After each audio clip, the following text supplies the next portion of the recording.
Hi friends, I thought I will hop back on here, dive back in to the holiday Hourglass palettes because I wanted to showcase the beauty of these powders on bare skin. If you check out my review video, I'll post the link up above and down below. I applied these powders on foundation, and the other day, well, a month ago, I applied these powders solo and I love the effect, and I wanted to replicate that on this video. And I could try all three and the different ways I like to use these palettes, not just on the face and the cheeks, but on the eyes as well. You can use the highlights here on the lid, as well as different ways you could place it on the lid, lower lash line, inner corner. So I thought we could come in a little closer and see how these powders look on regular old skin, non-filtered. This is what's going on. You can see my post-blemish discoloration. On this side too, I have something emerging here. But again, I think the point I'm trying to make is that I'm okay with showing my imperfections and using the Hourglass powders to blur them a little bit. They're not going to be completely eliminated, but the technology found in Hourglass powders is meant to blur and soften the look of imperfections on the skin. And especially if you're looking to just use these on a light makeup day, you just want to throw on the powders. You don't necessarily want to put on a tint or what have you, but you can definitely follow the routine that you're most comfortable with. But I thought it'd be fun to see how these powders work on bare skin. I will apply my Tuckahoe Moisture Glaze. This is in the shade, hold on. I just love this Moisture Glaze lipstick because, especially the reds, because of the glaze finish, I feel they're just so wearable. This is in 07, which is, it's a red, but it's a toasty red. Look how that just is bringing it all together. Even if I don't apply any makeup, I do have brows. I applied my Tuckahoe brow pencil, and I think this is in the shade 03 Sand. We look a little more put together, okay? I'll start with the Dragon palette, which is the one created for lighter to medium skin tones.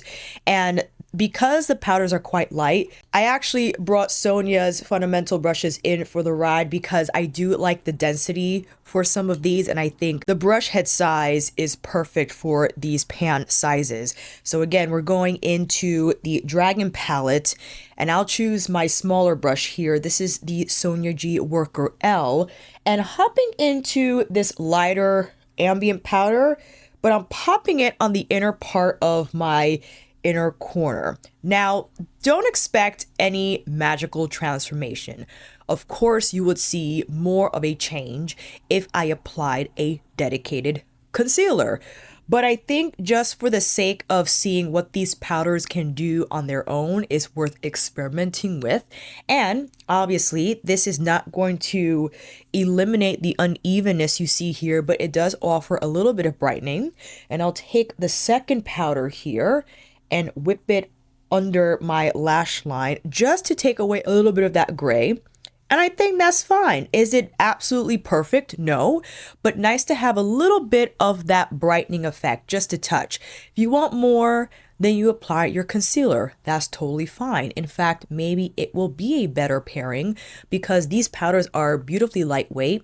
If you don't typically like to apply powder under your eyes, then this will be a great matchup for your concealer product of choice. Now for the bronzer, which is surprisingly, it shows up on me, but you can see, even though I'm not applying this on top of foundation or a tinted moisturizer, and you can see my blemishes through, I don't mind actually. I appreciate the color that this bronzer is giving just to serve as a distraction, if you will, right? Will it appear better on top of foundation? Most definitely. Better meaning it will look more flawless, but you know, this is my skin. And if you're wondering what skincare I use, I haven't used skincare in over a year. And I say that in regards to what's considered a standard skincare routine these days. A dedicated cleanser, toner or essence, a serum of some sort, maybe a treatment like tretinoin, and a moisturizer if at night, moisturizer and SPF if during the day. I have completely eliminated a lot of those products, and wash my face if I wear makeup. If I don't, I just use water at the end of the day. And I also use Vaseline or jojoba oil to remove makeup before going in. With a gentle cleanser, I actually started using the Sungjung cleanser, which I have used years ago, but decided to use it again. And I remembered immediately why.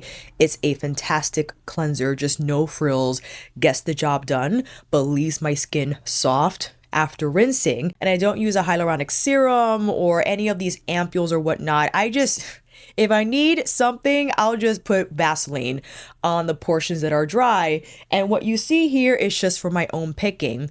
And you're like, well, Alicia, then using no skincare causes these blemishes. No, the little like blackheads or whiteheads that started to emerge were just so small. If I left those blemishes alone, it would have healed without so much pigmentation. So that's on me. It's not the no skincare routine. I don't want to taint the reputation of skin sobering. It depends on the individual. Maybe someone would have intense breakouts after not using skincare products, but this is again just for my own picking, and I wanted to put that out there because if you were thinking about going into skin sobering and you were worried about undergoing intense breakouts, I would recommend that you just simplify your skincare routine. Cleanser, treatment, moisturizer, or cleanser, moisturizer, SPF, because the more you can streamline and the more you can simplify your routine, the better off I think you are. That's just my personal opinion. It is not science-based or whatever. I mean, I'm sure you could find research that supports either position, but just from my personal experience, I wanted to spend more on makeup versus skincare that I didn't think was enriching my skin at all. So back to this palette. Despite the fact that you can see my blemishes from under the bronzer, I don't mind at all. And you can also just see how beautiful the color is, especially for my skin tone. This is actually not suited for my part of the spectrum. This is the light, which I was like, whoa, that's quite a surprise. This is more of a mauvey blush, but what I like to do is set it up right under the eyes. And I think this is a fantastic strategy if you don't want to apply foundation, but you would like to appear a little more flawless. Blush is your answer because blush provides color to the complexion and it kind of takes away the attention from blemishes and spots and whatnot and just brings it towards the center of your face where that blush rests. Now I would like to go in with the marbled blush shade, maybe a little higher here, and I'll cut right under. This is what I love to do, okay? I love to bring the blush right up against my lower lash line because just like that bracket of color just brings a beautiful blush effect to the entire complexion, especially if you have a killer lip product on like I do with the Hourglass. And then we'll follow up with some highlighter.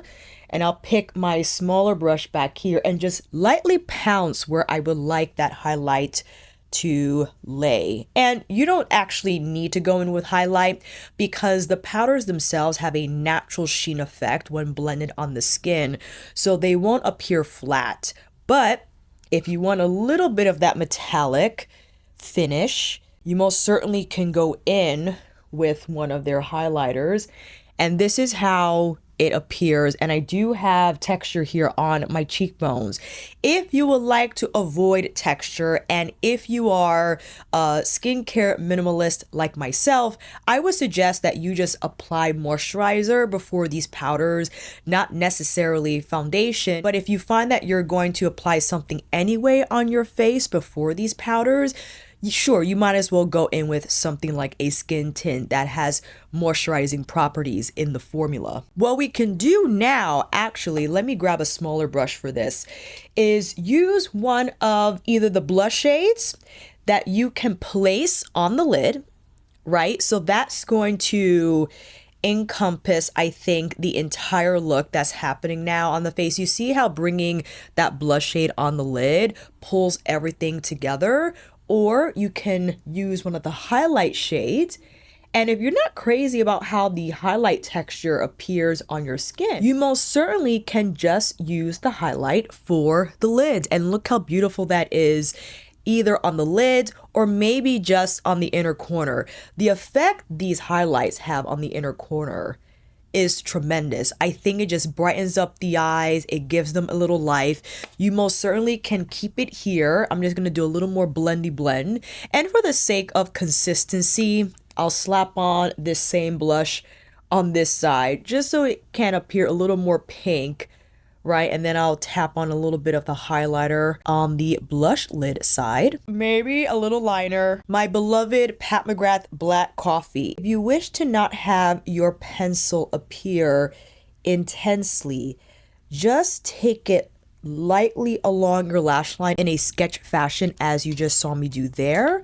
Then taking a small shader brush, I actually should be taking something smaller, but this is stiff enough to move the product in a way that I will like it for it to appear diffuse. So you see how that brings a little definition to the eyes. It doesn't completely overwhelm the look because I think, again, well, not think, I know the point of me filming this video is to showcase what I think is the cornerstone of Hourglass, just simplicity and relying on the formula's technology to offer those, I guess transformative is a strong word to use, but being just a powder, the Hourglass formula, I think goes beyond what a regular powder does and what a regular powder can deliver. Not only is it giving color, but again, it has that blurring effect, that more soft focus finish on the skin when applied and blended. And to align with what that is to you, I think to keep everything else lightweight as well just brings the whole look together. Now let's apply some lashes and I'll be right back. Here are the close-ups from our Dragon palette demo. And sure, you can see my blemishes, you can see my spots, but I love how my makeup looks. I think this is a fantastic look for every day, for a photo shoot even. Sure, maybe for a photo shoot, I think, yes, foundation might be required. But even with this, I don't mind taking selfies, even with my blemishes showing through, because again, I just adore how these blushes and bronzers appear on my skin. And even though it is a light palette or for lighter skin tones, it still works out for me. And many of you had even mentioned that those who are around my skin tone, my skin shade, can use the Dragon palette and have been enjoying it. So let's move into the Evil Eye palette, which is what I used a few weeks ago, experimenting with blush placement. And this is the palette I will then use to get like that sickly look going around the eyes. So let's take this off and I'll be right back. We're back and I decided for this round to apply the Lisa Eldridge skin tint. Let's see if it does make a difference, because from removing the makeup, I definitely have a little more redness here, and that probably will distort how the blushes will appear. I have T10, was thinking about maybe T11, but it's all good to go. And I actually tried not to apply the most of this tint because the point is to use not so much and rely on its lightweight consistency and texture to do the covering. And this already looks a lot better. And I actually like to tap some of this under the eyes. And that's probably why I insisted on T10, because I thought maybe T11 or even T12, I looked at T12, would be too dark for under the eyes. So I thought T10 was an appropriate shade for both all over the face.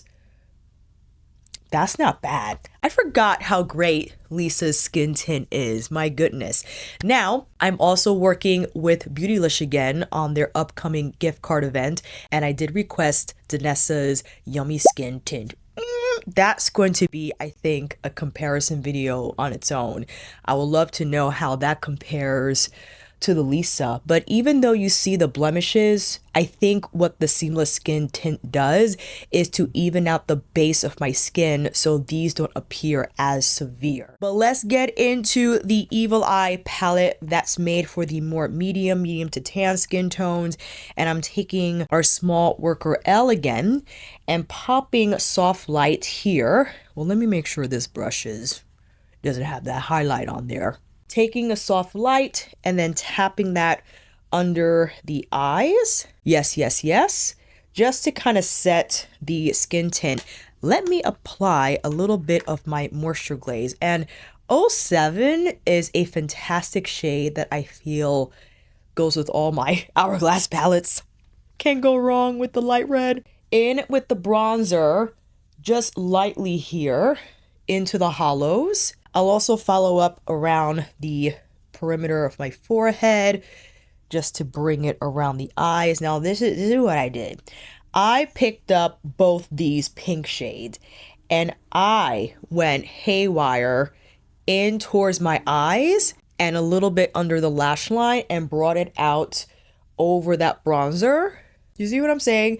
I love this look. I know it's not for everyone, 100%, but I do feel it has a beautiful effect, especially on lightly foundation skin tinted skin. So I'm gonna bring a little bit here under the lash line, and this shade, which is like a beigey type of something, I like to place that right on the cheeks just to bring everything together. If you wanted to, you can pull in these shades over the lids just so it can appear continuous from temple to lid. This highlight is whoa, and I like to layer that on the pink so it has just a beautiful effect here on the cheekbones.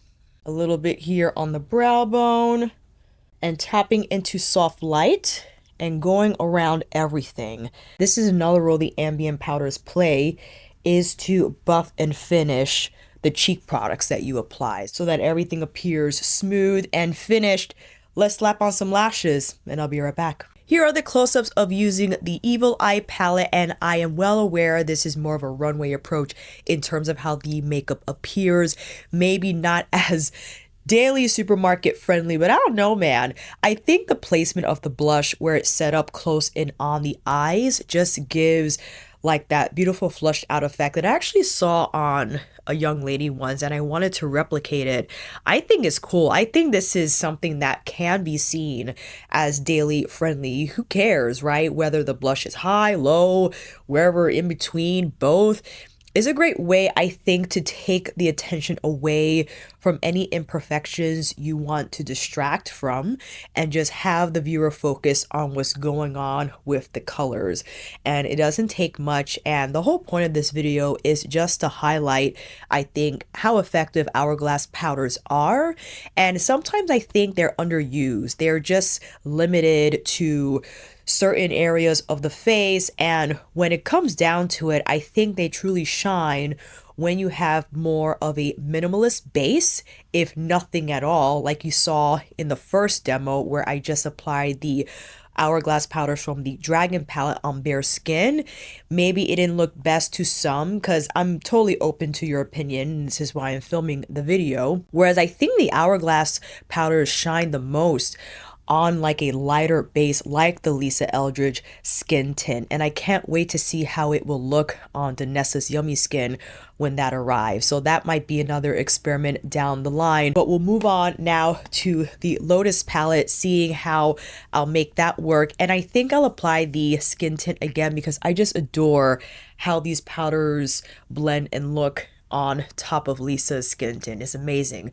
So with that said, I'm going to take off these lashes, this makeup, and I'll be right back. Round 3, reapplied Lisa's skin tint, and of course the Lotus palette, suitable for medium tan to deeper skin tones, does not have an ambient powder that I can apply under the eyes. So in that case, I'll just hop back in. Whether it's the Dragon palette or the Evil Eye one, I'll pop on soft light here to take away a little bit of the shine, because I am using Vaseline to remove the makeup between takes, so the appearance of my skin has a little bit more of a glow. As you can see, the skin tint itself is not that glowy. It's just from the residue from the Vaseline that I do wipe off, but naturally some still is left behind, and when mixed with the skin tint, it has more of a dewy finish to my skin. So I just want to let you know. The Lotus palette, oh my, the red blush is just outrageous. Now, because the shades in the Evil Eye palette are more peachy pink, and why I felt comfortable applying the way that I did, those shades the way that I did, these will have to be more strategic. So I'll start with the bronzer first.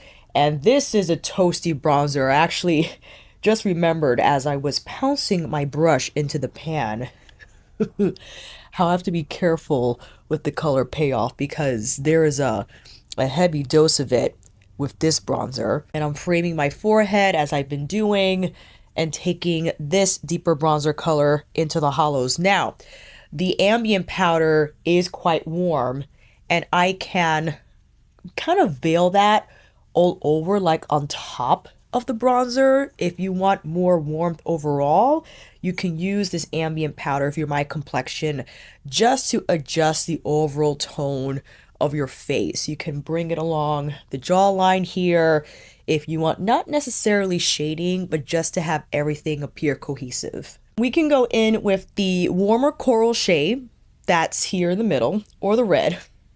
The red is just beautiful. I can't get over it. You know what I mean? It's hard for me to pick, but if I were to choose a softer shade, it most certainly will be the warmer coral one. And I'll slap that onto the cheeks here, more towards the center. And if I wanted to, I can place the red like right in the middle of it all and just kind of pounce around, so it has more of like that heat look to the cheeks. And that's another characteristic of Hourglass powders. They're layerable. They won't appear muddy, but work well together because, again, they're lightweight in terms of the consistency, but the color as well, like I had said, is layerable. So you have more of like that enhanced finish or enhanced look to the cheeks rather than heavy color on the cheeks, where you most certainly can build it up to your heart's delight. But I'm keeping it conservative here, as you know, I went a little avant-garde with the Evil Eye palette, so we're keeping it in the middle with Lotus. Now for these highlights, out of the two, this one would probably be the most appropriate one for me to apply as a highlight. Now, you don't see a shadow here as I face forward, you just see the highlight, which is what we want, so that's not bad. If you want to avoid having a shadow here on the temples, you can apply it lower, or you could apply it even more so as a blush topper. But I actually like to keep it at most right here, not exactly here on the apples of the cheeks, not exactly on the temples, just right there in the middle, and pounce that around. Now using the other highlighter shade on the eyes. This is like a beautiful fiery copper shade that I just adore having on my lids. This is like woo woo woo, and I'm whipping this all through, and you can see how beautifully easy they are to blend. Look at the eyes, my goodness, Copper Nation. And I can take either the bronze powder or the ambient powder and just toss that through the crease. If you want a little more shading there, same copper shade now on the lower lash line. I love shadow here. You most certainly can skip this step. And now with the highlight shade, definitely applying this on the inner corner. You could also graze here a bit on the brow bone. Ooh-wee! We got fiery eyes for sure. And an option you can take is to apply liner. You could apply wing liner to liquid, so it has a sharper look to the lash, or you could smoke it out with something like black coffee, as I did with the Dragon palette. I'll stop here and just apply the lashes as the eyes are now.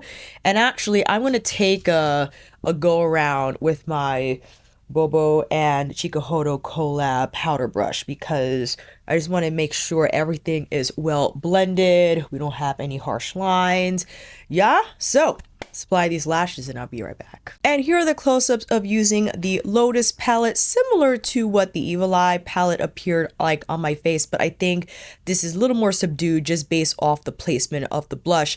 And I capitalize on one of the copper highlighters and use that on my eyes, as many people do who have a lighter complexion than what the Lotus palette covers.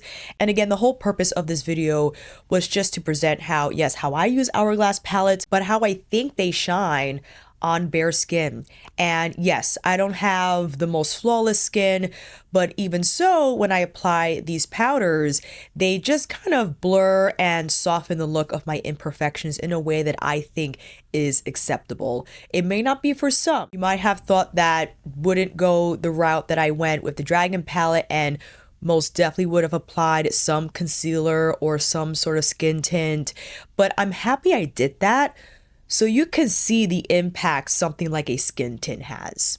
That is not full coverage or even medium coverage, right? Because sometimes we lose focus or we lose perspective on certain products and what they're meant to do, but how the Hourglass powders reinforce their role in the makeup industry, and that is being a soft focus blurring powder. Not only just as a setting powder, but for bronzer, for blush, for highlight, even on the eyes. The softer texture is forgiving for mature lids. So that's where I think the Hourglass powders shine from a more minimalist makeup approach, and not so much super glam, heavy glam that you most certainly can rely on them for. But when I discovered just applying these powders on bare skin and what a positive impact they had on my complexion, despite the fact that I didn't have any concealer or foundation on, I just needed to share that experience and wanted to share that perspective. So let me know, fam, down below how you've been using your Hourglass palettes, what you prefer. If you're like never bare skin, you're like bare skin all the way, I don't care if I got a pimple or several pimples. If you like to use a skin tint, foundation, let me know down below. I would love to read your comments below. If you made it this far, thank you so much for watching till the end. Consider liking this video if you enjoyed what you saw, and maybe consider subscribing as well to see more videos like these. Stay tuned for more content, as I would like to share some recently released makeup items and what I think about them, if I would skip or not. And with that said, I will see you in the next one.